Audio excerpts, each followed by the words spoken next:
चलिए शुरू करते हैं।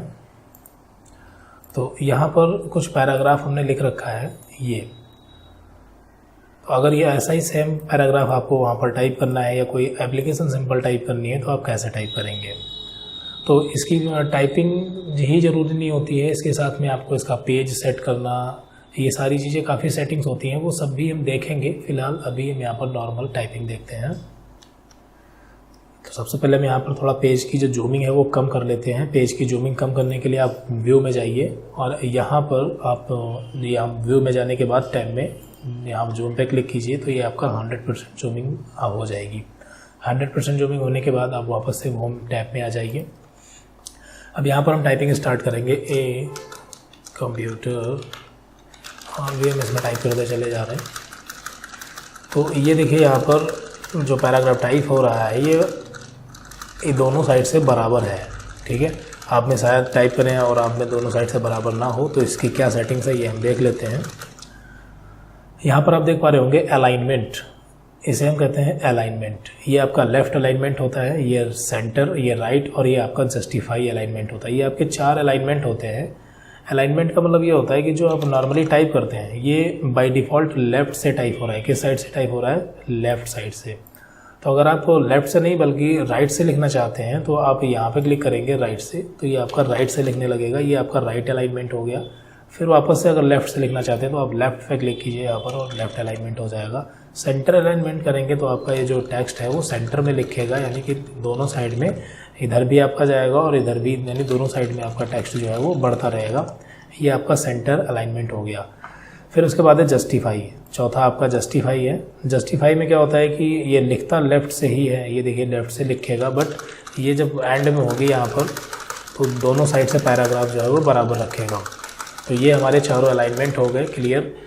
आगे देखते हैं, ये चारों आपके अलाइनमेंट हो गए। यहाँ पर देखते हैं फ़ॉन्ट में आप यहाँ से फ़ॉन्ट यानी कि जो हैंड राइटिंग स्टाइल है वो आप यहाँ से बदल सकते हैं। अभी हम इंग्लिश टाइपिंग देखेंगे, फिर उसके बाद आने वाले वीडियोस में हिंदी टाइपिंग भी सीखेंगे। तो अगर आप इसका फ़ॉन्ट स्टाइल बदलना चाहते हैं तो आपसे पहले आपको इसे सेलेक्ट करना होगा। आप इसे सेलेक्ट कर लीजिए। सेलेक्ट कैसे करेंगे? क्लिक करके नीचे को खींचेंगे और ये सिलेक्शन हो जाएगा। फिर उसके बाद आप यहाँ पर इसका कोई भी फ़ॉन्ट दे सकते हैं, जो आपको इसमें से स्टाइल अच्छी लगती है आप वहाँ से देख लीजिए और वो स्टाइल आप यहाँ से चूज़ कर लीजिए। फिर उसके बाद ये आपका हो गया फ़ॉन्ट चेंज करना यानी फ़ॉन्ट। फिर उसके बाद है आपका फ़ॉन्ट साइज़, यानी कि आप जितना छोटा और जितना बड़ा लिखना चाहते हैं ये आप यहाँ से सेट कर सकते हैं। जैसे हम 22 साइज़ में रखना चाहते हैं तो 22 हो गया। यहाँ से आप साइज़ इंक्रीमेंट और डिक्रीमेंट कर सकते हैं, मतलब यहाँ पे से भी आप साइज़ घटा या बढ़ा सकते हैं। तो आप देख पा रहे होंगे अभी ये 24 है, ये 26 हो गया, ये 28 हो गया, मतलब 2 पॉइंट साइज़ जो है आपका बढ़ रहा है। 2 PT से बोलते हैं, ये आपका 2 PT बढ़ रहा है। PT यहाँ पर जो फॉन्ट का साइज़ होता है वो PT पे मेजर किया जाता है। तो ये आपका साइज़ 2 पॉइंट कम हो रहा है और 2 पॉइंट बढ़ रहा है। ये दोनों ऑप्शन हो गए आपके। फिर B से आप बोल्ड कर सकते हैं, हालांकि ये पहले से ही ऑलरेडी थोड़ा सा बोल्ड है। अगर आप इसे आप बोल्ड करना चाहते हैं तो सेलेक्ट कीजिए और आप B पे क्लिक कीजिए तो ये आपका बोल्ड हो जाएगा। देखिए ये जो है आपका इसके अकॉर्डिंग अलग है, मतलब ये आपका बोल्ड है और ये आपका बोल्ड नहीं है। उसके बाद इटैलिक से आपका जो टेक्स्ट है वो टेढ़ा हो जाएगा। अगर आप इसको थोड़ा सा तिरछा लिखना चाहते हैं तो आप सिंपल I पे क्लिक कीजिए, आपका ये जो टेक्स्ट है वो इटैलिक हो जाएगा। और अगर आपको किसी वर्ड को हाईलाइट करना है अंडरलाइन से, आप इस वर्ड को हाईलाइट करना चाहते हैं तो आप सेलेक्ट कीजिए और यहाँ से अंडरलाइन पे क्लिक कर दीजिए तो ये आपका जो है अंडरलाइन हो जाएगा टेक्स्ट। इसमें एक छोटा सा और आइकन दिया गया है, इससे देखते हैं यहाँ पर अंडरलाइन में आप कौन सी लाइन इस्तेमाल करना चाहते हैं ये भी आप यहाँ से डिसाइड कर सकते हैं। और अंडरलाइन का जो कलर चाहते हैं वो आप यहाँ से कलर भी डिसाइड कर सकते हैं, ये इस तरह से, ये देखिए। तो यहाँ पर ये आपके बोल्ड, इटैलिक, अंडरलाइन, फॉन्ट और फॉन्ट साइज और ये आपके जो इंक्रीम, ये भी आपके फॉन्ट साइज ही है। ये आपके इतने क्लियर हो गए होंगे। यहाँ पर एक ऑप्शन और है, इसका नाम है क्लियर फॉर्मेटिंग। क्लियर फॉर्मेटिंग यानी कि अब ये फॉर्मेटिंग क्या होती है पहले हम समझ लेते हैं। यहाँ पर फॉर्मेटिंग का मतलब जो आपने लिखा हुआ है ये टेक्स्ट होता है और फिर इसको जब हम डेकोरेट कर देते हैं, जैसे हमने इसको बोल्ड कर दिया, इसको हमने इटैलिक कर दिया, इस पर अंडरलाइन लगा दी और इसका साइज छोटा या बड़ा कर दिया, कलर कर दिया, ये सब हमारी फॉर्मेटिंग कहलाती है। जो लिखा है वो टेक्स्ट है। इसके बाद हम जब इस पर डेकोरेशन करते हैं यानी टेक्स्ट पर डेकोरेट करते हैं तो वो हमारा हो जाता है फॉर्मेटिंग। और एडिटिंग क्या होती है? एडिटिंग का मतलब किसी वर्ड में कोई करेक्शन करना। जैसे यहाँ पर हमें डी की जगह पर आई लिखना है तो हमने डी की जगह आई कर दिया, तो ये एडिटिंग होती है। तो टेक्स्ट, एडिटिंग और फॉर्मेटिंग तीनों में डिफरेंस आपको पता हो गया होगा। तो ये जो ऑप्शन होता है ये क्लियर फॉर्मेटिंग के लिए होता है। अगर आप ये जो हमने सेटिंग की है यहाँ पर आपको अच्छी नहीं लग रही तो आप इसे सिंपल सेलेक्ट कीजिए और यहाँ से क्लियर फॉर्मेटिंग कर दीजिए। तो इससे क्या होगा, आपकी जो फॉर्मेटिंग थी वो सारी क्लियर हो गई, जो आपका टेक्स्ट लिखा था वो लिखा हुआ है। तो ये आपका हो गया क्लियर फॉर्मेटिंग। बाकी के ऑप्शन भी हम देखेंगे। तो आप यहाँ पर जो ये इंग्लिश टाइपिंग वाला है, आप इसे टाइप कर सकते हैं, इसमें अब आपको दिक्कत नहीं आएगी, इसमें कुछ खास सेटिंग नहीं थी। अब हम दूसरा देखते हैं हमारे पास क्या है। दूसरे नंबर पे हमारे पास है यहाँ पर नोटिस। तो अगर आपको कुछ इस टाइप की नोटिस टाइप करनी है, किसी भी तरह की हॉलीडे की नोटिस या कुछ भी, तो आप यहाँ वर्ड में कैसे बनाएंगे देखते हैं।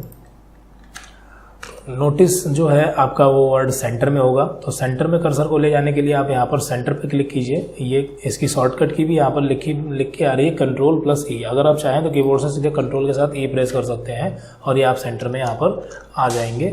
और जो वर्ड की शॉर्टकट की हैं वो हमने डिस्कस की है, उसके वीडियो भी आपको यूट्यूब पे मिल जाएंगे, तो आप उसको भी साथ साथ में देखते रहिए। यहाँ पर हम लिखते हैं नोटिस। फिर उसके बाद इसका साइज आपको बड़ा करना है। तो साइज बड़ा करने के लिए आप इसे सेलेक्ट कीजिए और यहाँ से इसका जो साइज है वो बड़ा कर लीजिए आप अपने अकॉर्डिंग जितना बड़ा करना चाहते हैं। और फिर आप बोल्ड करना चाहें बोल्ड कर लीजिए। साइज आपको साइज तो आप यहाँ से बदलेंगे। अगर आपको फॉन्ट स्टाइल बदलनी है तो आप यहाँ से स्टाइल भी बदल सकते हैं।